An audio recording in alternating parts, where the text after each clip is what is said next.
Welcome back to Financial Fortitude, the podcast that helps high earners, families, and business owners build a financial life rooted in purpose, strategy, and confidence. I'm your host, Michael Acosta, joined by my co-host, Brady Hemmerly. Today's topic is one that may surprise you. Annuities. That's right. Before you hit the skip, hang tight, as this episode is not about the stodgy, complex, high-fee products that you may have heard horror stories about. We're talking about how the modern-day annuity landscape has evolved and why they may actually play a valuable role in your retirement plan. We're calling this episode Not Your Grandma's Annuity because thanks to regulatory changes, product innovation, and increased focus on guaranteed income in retirement, annuities are making a bit of a comeback, in a good way. Inspired by a recent Kiplinger article on retirement preparedness, we'll break down what's changed, where annuities fit into modern retirement planning strategy, and what to watch out for if you're exploring these options. Let's dive into the facts, the evolution, and the opportunities annuities might offer. No sales pitch, just clarity.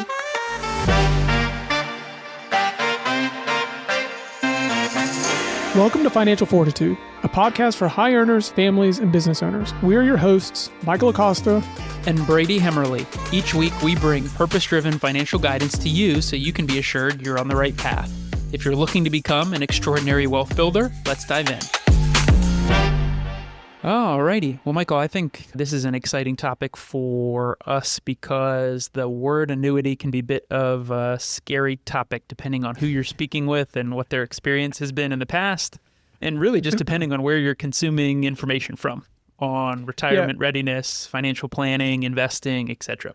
Yeah, I think that's what makes financial planning as a whole or financial advising as a whole very exciting, but also a headache from time to time is depending on who your client or prospective client listens to or subscribes to can really add fuel to the fire and help accelerate the planning process in a good way, or it can completely derail it and create more roadblocks where it just requires a little bit more coaching. And that's not necessarily problematic, right? But it can make our jobs a little bit harder when trying to put the best solutions, best strategies, best foot forward for our clients, always keeping their best interest in mind. So I think what really sparked this discussion from a planning perspective and just sharing with our listeners is there are a lot of Americans today, especially those that are nearing retirement or even thinking about retirement, who truly have a worry of, one, will I have enough money when I get there? And then two, when I do get there, will I have enough income to support the lifestyle that I'm hoping for and desire at that time? And that creates a lot of stress and anxiety for people. Yeah, and that's where we're going to try and reference this article on Kiplinger that was entitled Ditch the Fear, A Guide to Embracing Retirement Preparedness. And to your point, there are a lot of Americans out there, 64% specifically, according to the article, that say they worry more about running out of money than death. And that's according to a 2025 annual retirement study from Allianz Life Insurance Company of North America, which is referenced in that Kiplinger article. So we know just through some of the engagements that we have with our clients that there are two primary focuses or concerns that pre-retirees and retirees have. And you scratch the surface on them a little bit here early on, but it's one, how much money do I actually get to spend in retirement? And two, am I going to run out of money based on my lifestyle need in retirement? And ideally, through any planning process or any professional that you're engaging, those two questions get answered.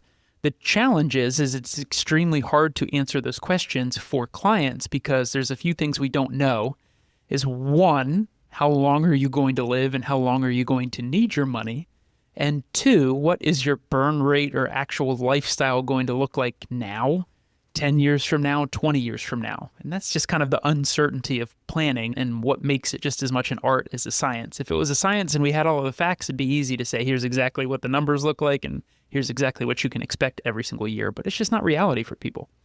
Yeah, and I think the dreaded A word, right, annuity, just gets a bad rap because of how the tool or the solution or the strategy was leveraged and utilized and presented in the 70s and 80s. And that's my personal opinion. But keep in mind, there were less regulations involved with these types of solutions and strategies, amongst other solutions and strategies outside of just annuities in general. So stick with us as we break down this article, as well as just give you our insights on where it might make sense for the dreaded annuity to fit in on your roster of strategies within your financial plan. So let's set the stage a little bit here, because if we fast forward back, call it 50 or so years ago, late 60s, early 70s, when retirement is a newer concept for Americans, a traditional retirement plan likely looked as such.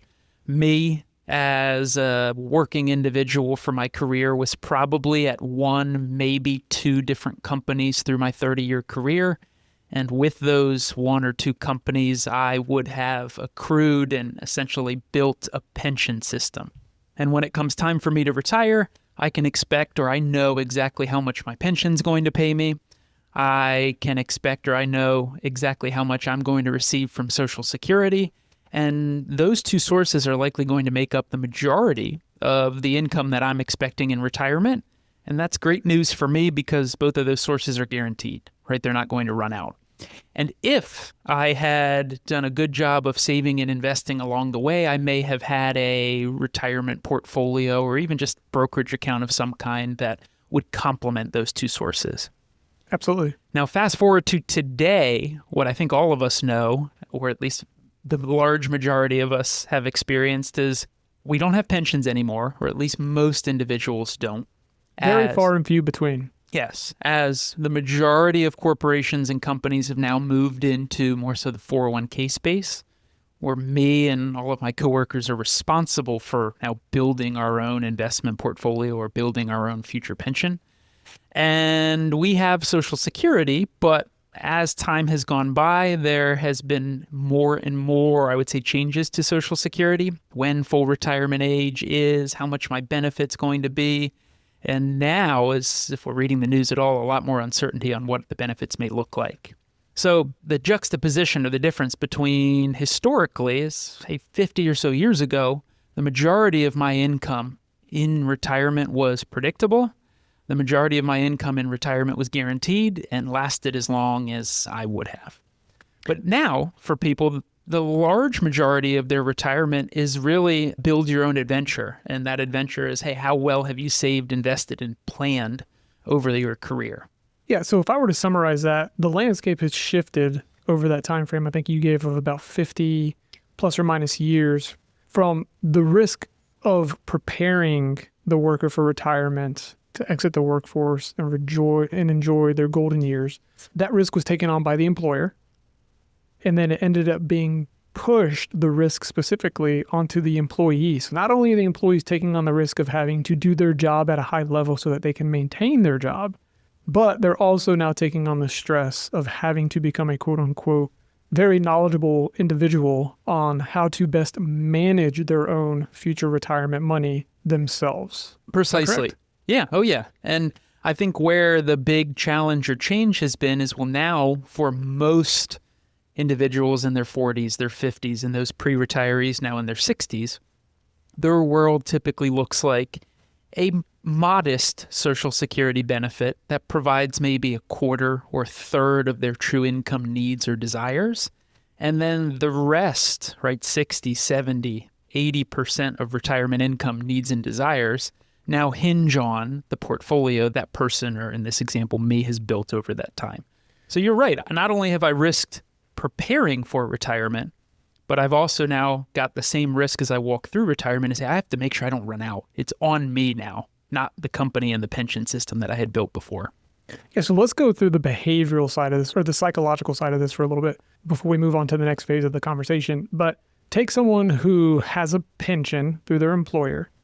They get to retirement.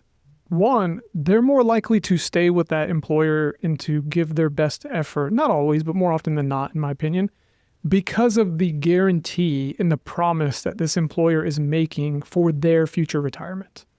They're saying, hey, if you stick around for X number of years and you become vested with the pension, we promise to pay you X amount for as long as you live, or a reduced amount for as long as you and or your spouse are living, right? So single life payout or joint life payout.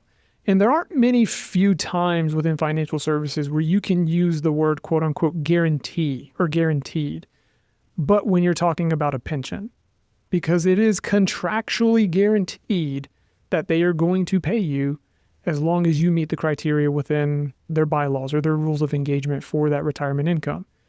Now, with that being the case, one, it's a great retention tool for employers, albeit it's a very costly retention tool, which is why a lot of companies have shifted away from it because of the risk and the fact that Americans are living longer and longer than what they used to. So the employer's on the hook for a longer period of time. The other side of that is think about all the clients that we've engaged with or interacted with. The ones who have a pension from their prior working engagements typically, not always, typically seem to be less stressed about the numbers than those who don't. Would you agree with that statement? I would firmly agree with that statement. And I guess the question that I'd ask you is, at least from your observation, why is that the case? One, I would say, is because my opinion is that most retirees care more about how much money they actually get to spend. Because that's really what determines, I won't necessarily say the joy of your retirement, but what you get to actually do, aside from just maintaining your life, right? As you go through your go-go years and then your slow-go years and then your no-go years.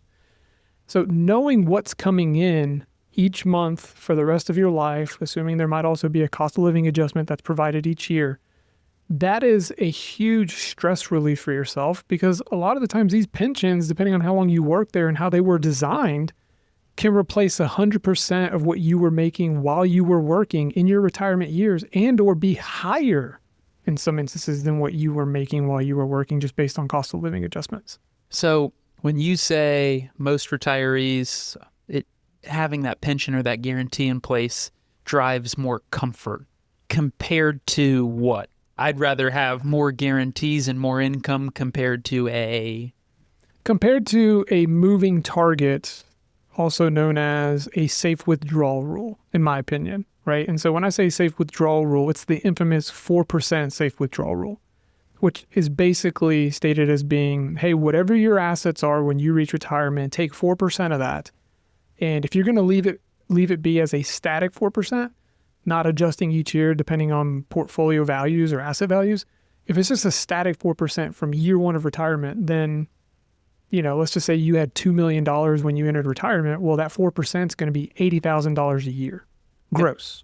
Yep. Yeah. So, hey, I'd rather have an absolute guarantee my income or my pension check's going to be $4,000 this month than saying, hey, my portfolio should produce $4,000, but may or may not this month. I'm not sure how long it's going to last. I'm responsible for managing it over that time frame.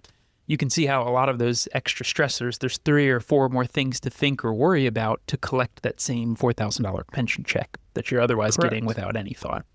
And I would tend to agree with you. What I would say from observation I've seen from retiree clients is when the paycheck comes in the mail each month, it's really easy to enjoy every dollar of that paycheck. And it's the same thing if we relate it back to our younger professional listeners.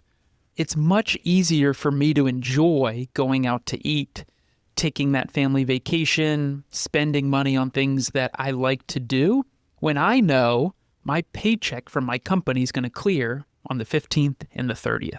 Now, for some of our variable income professionals, right, those who are commission-based, those who have to hit certain metrics, those who have to bring on new clients or new business all by themselves, it can feel more stressful to enjoy yourself here and now this month when, hey, we're not exactly sure what our paycheck's going to look like next month. It's the same concept in retirement. Okay, so then what I'm hearing then is that those who have more certainties, more quote-unquote guarantees, more promises within their retirement distribution plan have the opportunity for higher quality of life because there's less stress, right? There's less uncertainty around what's coming in this month or this year. What do I have to actually live off of? Now, if that's the case, what are our options to solidify this for ourselves if we are not one of the very few that have access to a pension through our employers? So option number 1, which I think the majority of Americans employ, is that variable income 4% approach. That's the de facto choice, right? Hey, if I don't have a personal pension, I've got my Social Security payment and I've got my portfolio. But this is where, when the episode Not Your Grandma's Annuity comes into play, is, hey, what is an annuity? How can or potentially could it be used in tackling this financial challenge? Is an annuity is what I would consider a personal pension, one that I can go out and buy and design to suit the needs that I have from an income perspective, a risk perspective, and a flexibility perspective.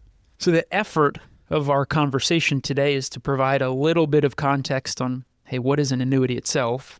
How might it work? What have been historical reputations and experience with one? And then, hey, where does it fit in a more modern retirement plan? Gotcha. And so I want to give a more technical definition of what an annuity is. You did an excellent job, but of course, the technical nerd in me wants to be able to provide a little bit more context. So if we go to the U.S. Securities and Exchange Commission, the SEC, we can get the definition that an annuity is a contract between you and an insurance company that requires the insurer to make payments to you either immediately or in the future. Okay, now you can fund this promise, this annuity contract, through either a single payment or a series of payments. And then in return, the insurer agrees to make periodic payments to you for a specified time, such as for the rest of your life. So what does this look and feel and sound like? What does an annuity look and feel and sound like based on that definition to you if I'm Mr. or Mrs. Klein asking you that? A pension. Yeah, it looks and feels and sounds like a pension, and then looks and feels and sounds like Social Security. Right? Yeah, What we tell a lot of our clients is, hey, your Social Security check is nothing more than a government annuity that you've been paying month after month after month as you're paying your taxes. Same concept. Yeah, just indirectly, right? Because they're withholding that for you over the course of your working career. So we know that you can go into the aftermarket and you can purchase what we would refer to as a personal pension or, very straightforward, an annuity. But why do annuities have such a bad rap? I'd say annuities have a bad rap because historically they have been insurance-based products, which have not always been driven by or bound to the same fiduciary standards that a lot of CFP professionals employ. And generally, or historically in the past, they're not as simple as your 401k, right? I don't just put money into this, pick one investment choice, and just wait and watch it grow. Annuities oftentimes, because they are a contract, have more complexities. They have, per se, a lack of transparency, at least to the layman or the novice. And in many instances, especially historically, they've been higher fee and in some instances lock your money up longer too. Yeah, so if I had to summarize that, it would be, okay, well, the reason why consumers up until this point have been very averse to annuities, personal pensions, higher fees, illiquidity, because you're locking your money up, so losing control of your money, complexity, because there's a ton of different, it's like Ben and Jerry's, there's a ton of different flavors and designs from an annuity standpoint, depending on which insurance carrier you're going with. And then one that really stood out to me that I can appreciate would be sales pressure. And again, I think going back to the era of time when these were a hot commodity and just misused makes a whole lot of sense from a sales pressure perspective. I can't stand when I'm working with someone who's overly salesy. It just doesn't bode well with me. No one wants to be sold, right?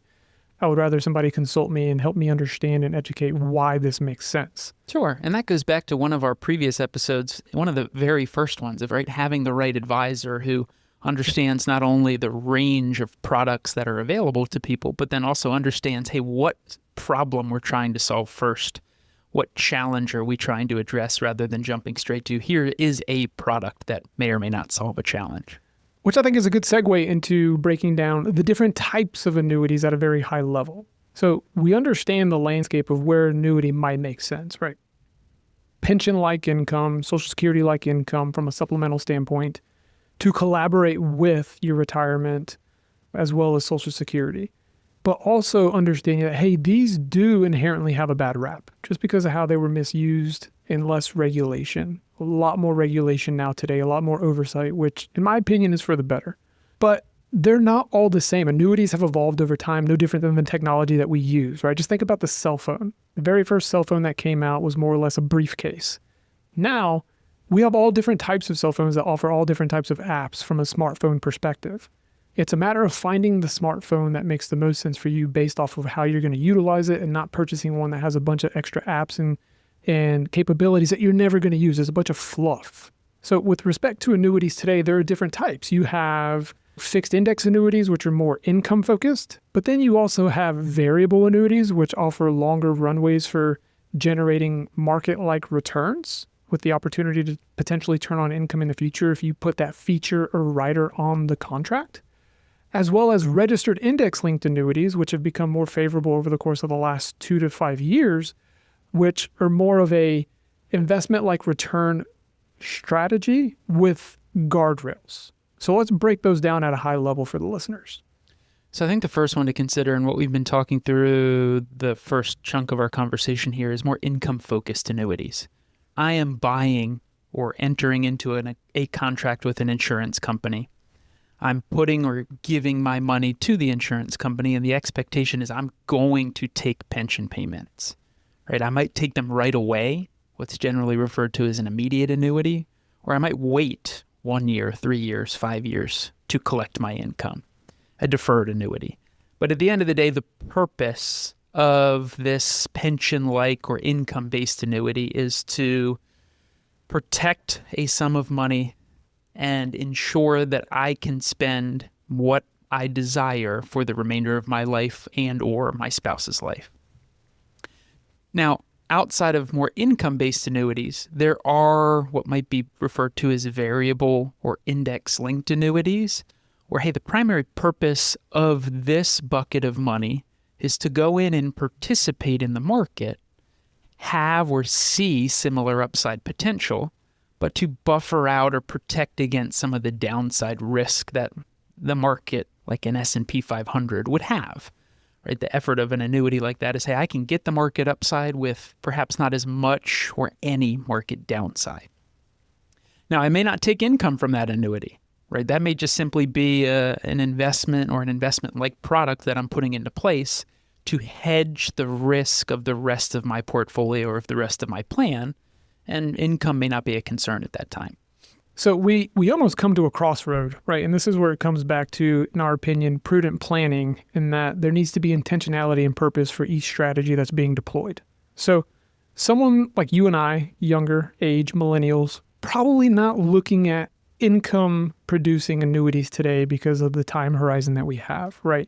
20, 25 plus years until there's a potential exit from the workforce, unless one of us hits the lottery, where hopefully if one of us hits it, we're texting the other person saying, hey, you've been along the way. Here's a little bit of money. Don't tell anybody. Let's get everything dotted up first before we, just don't show up to work. But no, in all seriousness, a income producing annuity probably doesn't make sense for a young professional or a young couple, right? No, because the time horizon is just too far. And in my opinion, it would be the equivalent of owning money market or bond type solutions for an extended period of time. You're just not going to get the level of expected return that you might need to prepare fully for retirement 20 plus years down the road. I don't need income right now. Right? I need growth right now. I'm going to go out and get all of the income that I need from my W-2 profession, my 1099 profession. Income is not a concern and may not be suitable for me. But let's say I'm in that growth focus and I don't need the income now. Is an annuity is there a product on the shelf that could still fit? My opinion would say yes, but even still, only if it's the right type of dollars and for the right type of client. Now, what do I mean by that? One, client type is going to be behaviorally someone who's very skittish with the market and needs some guardrails to assist them along the way. Okay, so I'm going to explain the guardrail aspect to this in an example, but even more so, probably utilizing qualified dollars, Roth dollars, IRA dollars, as opposed to non-qualified dollars, after-tax dollars, taxable dollars, brokerage dollars, only because of the tax implications that come along with putting after-tax dollars in an annuity, right? Non-retirement assets in an annuity. And I'm not going to go down that rabbit hole. That's a completely different topic for a different conversation because it can get very hairy. Now, with that being said, if we're going to look at a growth-focused solution for an old IRA or an old Roth, we don't think it makes sense to put 100% of it into the solution if there are no other liquid assets available. Because we already talked about one of the top 5 reasons why consumers do not like annuities is because of the illiquidity of it. You're contractually required to leave the funds in the contract, just like you would a certificate of deposit, a CD, or else you're going to get hit with surrender charges. And that's one of the negative aspects of an annuity, is that if you pull your money out too soon, if you call it back from the insurance carrier, the contract provider, then you're going to get hit with surrender charges. And these surrender charges will typically be on the books in some instances for as short as 6 years and as long as 11, depending on how the contract is designed. So you have to be mindful of that. And that's where it gets into the complexity of it. But let's say that you have somebody that has, $100,000 in an old IRA. They just changed their employers. And so they're wanting to restructure their investment portfolio. And, they say, hey, I want some guardrails because I'm very skittish with where the market's at. We're trading at historical highs in the S&P 500 as of today, and I want some sort of downside protection. Well, that's where a registered index-linked annuity might make a whole lot of sense. In some instances, the surrender charges may only be for 6 years, which if I'm 30 years old, I'm not retiring in 6 years, so letting my money cook, for a lack of better words, for 6 years in the market linked to some sort of index or a combination of index isn't a bad strategy. That's what I would be doing anyways in my 401k or in my personal IRA. The biggest difference, though, is that with some of these registered index-linked annuities, carriers might offer you a 10% buffer, a 15% buffer, a 20% buffer, and in some instances, 30% or even 100% protection on the downside. Now, of course, with the higher amounts of protection you have on the downside, you're giving up a little bit of the upside, just based on the level of guarantees or certainties that these contract issuers are offering you. So example there, if I'm understanding you correctly, is, hey, I can go out and invest in the S&P 500 as an example, index. I can go out and invest in an index and effectively gather all of the growth in that index. And if, for whatever reason, the market was down 10%, 15%, 20%, I may not lose a dime if the contract offers a buffer and I can participate in that buffer at the time. Correct. So to take that example a little bit further, let's say $100,000 rollover, and you said to me, Michael, I want you to design something for me. And we felt like based on your behavior, personal behavior, and overall emotions with investing, that we said, hey, let's do a complementary strategy where we take, 65,000 to 70,000 of your portfolio and we put it directly into the stock market, right? Into some sort of risk-adjusted allocation where maybe 80 to 85% of the portfolio is in stocks and the other in fixed income bonds, okay? We're then going to take the other 30 to 35,000 and maybe we put that into a registered index-linked annuity that has a 6-year term, okay? Meaning that we're going to put the money into the contract for 6 years, all right? Linked to the S&P 500, so we're taking on a little bit more growth orientation than we are with the other monies that's directly in the stock market. But you say, hey, I want a 20% buffer on the downside. Well, the way that this is going to work is the day that you enter into that contract, wherever the S&P 500 is trading at, that's your baseline. So today, the S&P 500 as of right now is trading at 6,205. So you basically have a 20% buffer over the course of the next 6 years cumulatively to say, hey, the only way that I am going to quote unquote have the opportunity to receive less money back after 6 years than what I put in is if the S&P 500 at the end of this 6 years is trading at or below $4,964. And you still get all of the upside in this example, or just very basic example. Correct. Now, what makes this even sweeter is that some of these contracts allow you to lock in your performance along the way. So as a very simple example, let's just say it's a 6-year contract. The first 3 years, the market goes up cumulatively, let's call it 30%. Well, if we start to feel market turbulence, we have the opportunity to say, hey, we're going to lock in the performance. You get credited 100% or a large percentage of that return that the market provided, depending on how the contract is structured. And then we just increase the floor from a downside protection standpoint. So it's no longer based off of the asset value and the index value as of day one when you entered it. It's based off of where the contract value and the index value is at on the day that you lock it moving forward. So Michael, we're talking about annuities here. So what you've described makes sense. Hey, I can gather upside potential, perhaps unlimited or uncapped, with a downside buffer or protection. But it's an annuity, so it has to be highly priced, right? There has to be a catch somewhere. Well, of course, right? There's always a cost to something. when it comes to anything that holds value. So with this, there are certain registered index-linked annuities where there are zero fees from a management perspective or even an index perspective. And that's a little bit different than, say, a traditional variable annuity where you might not have a fee for the annuity, but the underlying sub-accounts where you're invested in traditional mutual funds, you have the cost of the internal expense ratios. So for this, there's no explicit fee, which means the money that I have invested with the financial advisor in the stock market, I might be paying, as much of 1.5% for that, where I'm getting no downside protection. I get 100% participation on whatever the market does on the upside, but then I have the cost of doing business with that financial advisor who's trading the account, rebalancing the account, monitoring the account, and hopefully providing me other comprehensive financial guidance for that fee. So what I'm hearing is upside potential, downside protection, limited, if not zero fees. Not too good to be true. What I heard earlier from you is perhaps too good to be liquid in that 6-year window. Yeah, do I have that right? Too good to be liquid and too good to put all your money in, right? Yes. And again, when it comes to holistic, comprehensive financial planning, financial advising, you don't want to put all your eggs in one basket. That's over-concentration and that's too much risk. So again, I think if you're being pitched an annuity, the first question is, well, where am I at in my financial journey? Am I early on or in the middle of the accumulation phase and does it make sense? Is it an annuity that focuses primarily on income production, which if I'm 15, 20 years out from needing income, then may not make sense? Or is it more of a growth play within guardrails, right? And a lot of times we might use a registered index-linked annuity as a fixed income bond alternative.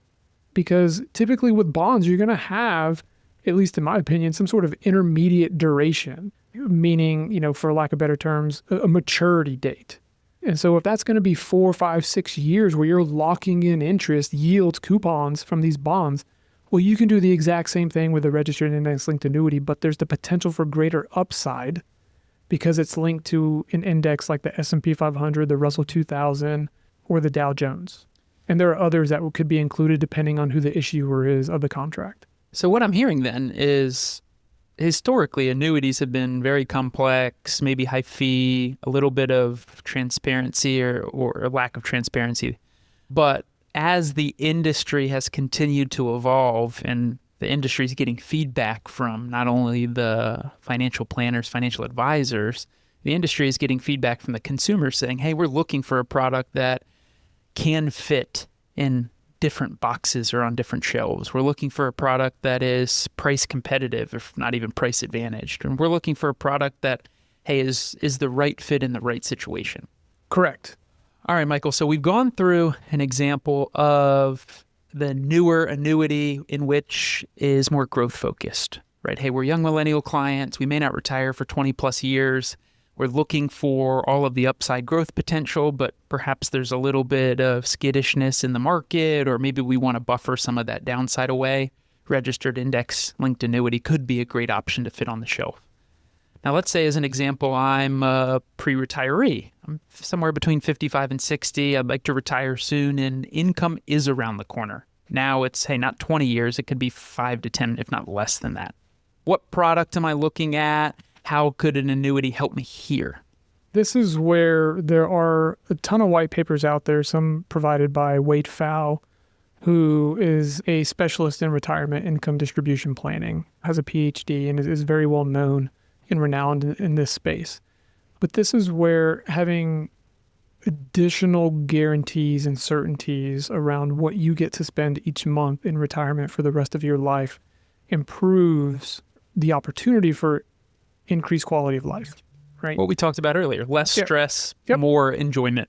Yep. So this is where either an immediate annuity or a deferred annuity might come into play. And I'm going to focus on the deferred. Someone who, like you said, they're 64, 65, haven't quite turned on Social Security yet, husband and wife, and planning on, based on how the plan is designed, deferring a couple things, such as a personal pension like an annuity, deferring the income for specific reasons. And I'm going to lay this out as simple as possible. So reel me in if I start to get too technical. Okay. But let's just say husband and wife, and they bring in combined with Social Security about $70,000 is what they're projected when they turn it on at 67. Okay, so each of us have a benefit, $35,000 each. Yeah, That let's sound just fair? split it down the middle, Yeah. right? Just for simple math. So $70,000. Our spend rate is $200,000. How much do we need to come up with in variable income if we want to be able to continue to spend $200,000 in retirement? So simple math there says 130. Correct, 130. Now, what if we've done our best? We had multiple children, worked a full career. Maybe my spouse left the workforce for a while to be a homemaker and take on the responsibility of, helping out with the kids. I'm a business owner. We've accumulated $2 million in assets over our working career. Now, the safe withdrawal rule of 4% would tell me I get to have additional income on top of my Social Security of how much? The 4% rule on 2 million spits out to 80 grand a year. And if I add that to my Social Security, the total spits out to 150. 150, correct. So I now have $150,000 in income in my first year of retirement, assuming we turn on Social Security the next year, okay? And that replaces roughly 75% of my annual goal for lifestyle. I'm spending $200,000 now, and my goal is to spend $200,000. So I have, what are my two options here? Well, I could spend more of my portfolio, would be one, So increase it from 4%. to 5 or 6 or whatever that number is to make up the $50,000 difference. Or I'm not sure of the other one. What else could I do? Your other option would be to start trimming your lifestyle, being a little bit more frugal. See, I didn't pick that option. That wasn't one I liked, so I didn't pick it. It wasn't an option for me. As spouse and wife here, that wasn't an option for me. Is spend less. Yep. Yeah, no, of course not. And it shouldn't be, right? If you do prudent, purpose-driven planning, it shouldn't be something that you have to concede on. Now, of course, there's always the exception to the rule, so I'm not going to go down that rabbit hole. Now, of that $150,000, little less than 50% of it is actually contractually guaranteed. There's very little certainty to that. Now, of my overall goal of $200,000, if I have $70,000 in Social Security coming in, which we like to refer to as mailbox money, it just shows up once you turn it on. Well, that only replaces roughly 35% of my annual goal or my need from a lifestyle spending perspective. So I'm starting to feel, if this is me, one of those 65% of Americans that's fearful or more fearful of running out of money than dying at this point. Well, that and just uncertain, right? And I think the uncertainty of any sort of financial decision, I think, is what causes irrational decision making, right? Whether it's student loans and not knowing how long it's going to take you to pay them off, whatever it may be. Now, what if in this scenario, this individual said, husband and wife, said, hey, we're going to do some due diligence on acquiring a personal pension, okay?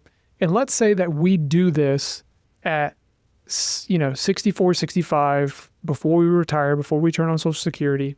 And so, we're both, let's call it 64 years old, and we're going to do a joint life contract. And of our $2 million, we're going to take out $500,000. We're going to move it into some sort of personal pension. And I'm going to wait, let's call it, until I'm 70 to turn on that contract. So I'm 65. I'm jump-starting this personal pension with a single contribution of $500,000 from my $2 million in assets that me and my wife have. And I'm going to wait 5 years before I turn on the income from this strategy. Well, that contract in 5 years will provide me with joint life for as long as my wife or I are living with around $51,000. And that's subject to change depending on which strategy we're looking at. Okay, which contract issuer you're looking at is based off of what's being offered. Now, if I do that, now I have $70,000 from Social Security plus another $51,000 from this personal pension. That's $121,000 out of my $200,000 lifestyle need. I've basically increased my guaranteed income to 60% replacement from guarantees, from certainties. What is the $1.5 million still doing for me? The $1.5 million should be still spitting off that 4% that I can continue to live on. Correct? Correct. And it's still going to be participating in the market, right? So still growing. Yep. Still has the potential and opportunity to grow as well as the potential and opportunity to lose value.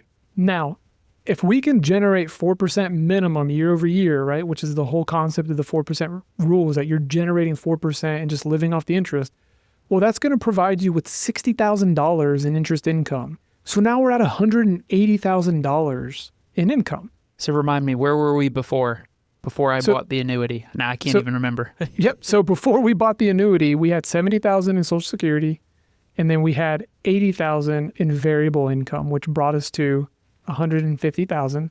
And of my entire income target of $200,000, only 35% of that was being provided through a certainty, some sort of promise known as Social Security. We took $500,000 from our $2 million in assets, purchased in a personal pension and annuity that in 5 years is going to spit out $51,000 minimum in lifetime guaranteed income for me and my spouse. Okay, that brings us to combined certainty type income of $121,000.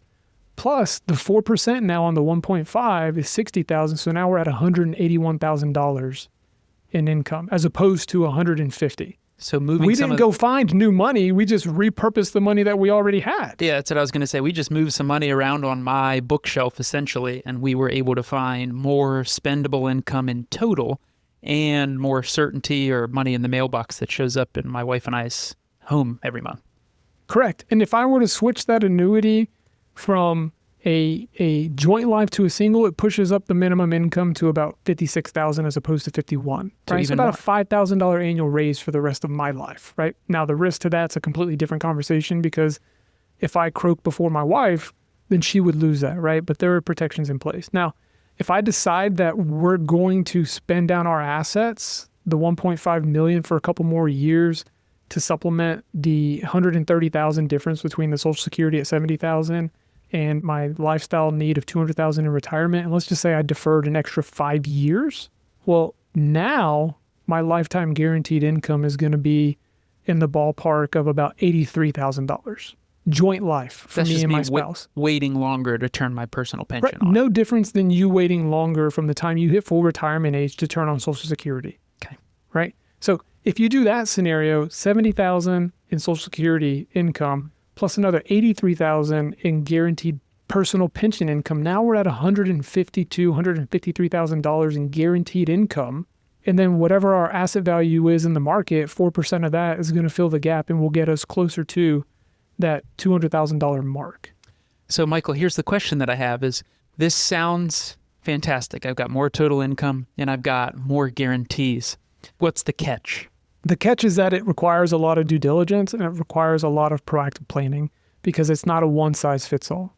It's very unique to the circumstances of the individual, the couple, and where they're at in their financial journey. You don't need to have a massive bucket of wealth in order to benefit from a personal pension, from an annuity. And a lot of times, the annuity actually will take a lot more pressure off your investable assets for those who have less assets to work with in retirement.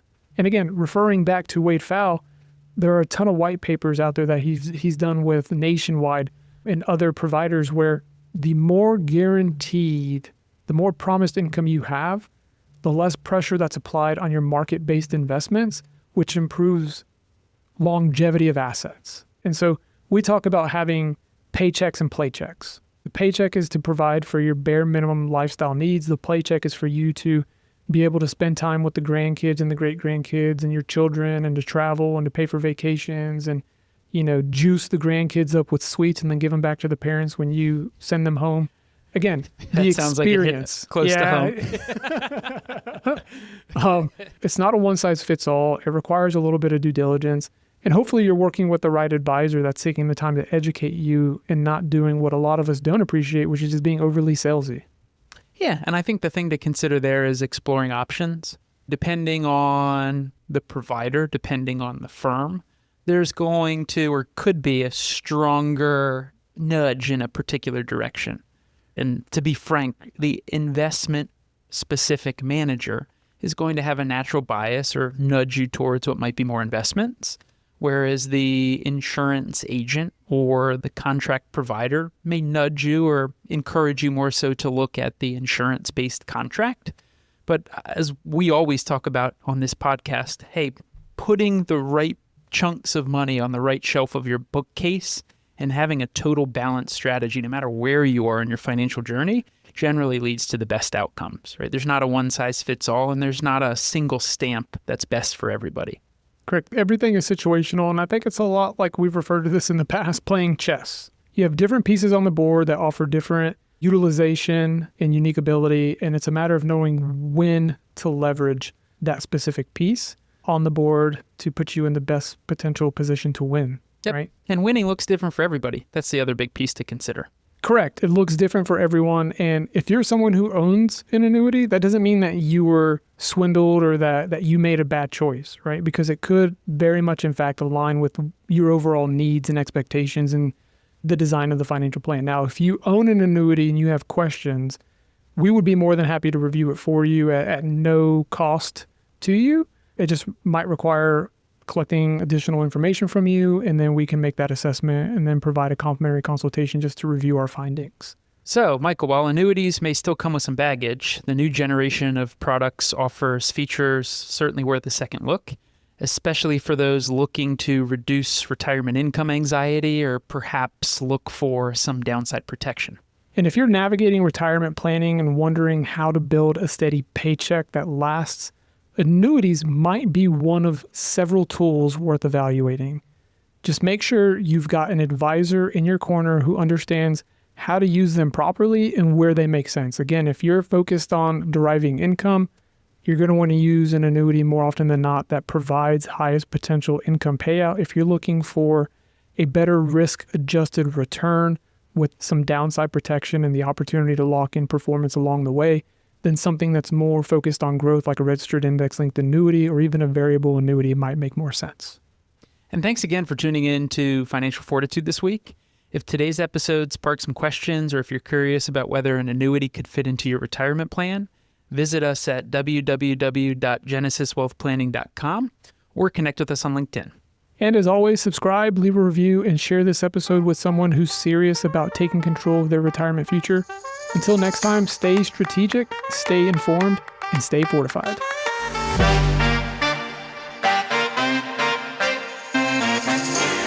Are you considering hiring a financial advisor? If so, be sure to listen to episode 1 of Financial Fortitude. In this episode, we discuss the reasons why many people choose to hire a financial advisor and highlight the key qualities you should look for in the financial professional you decide to work with.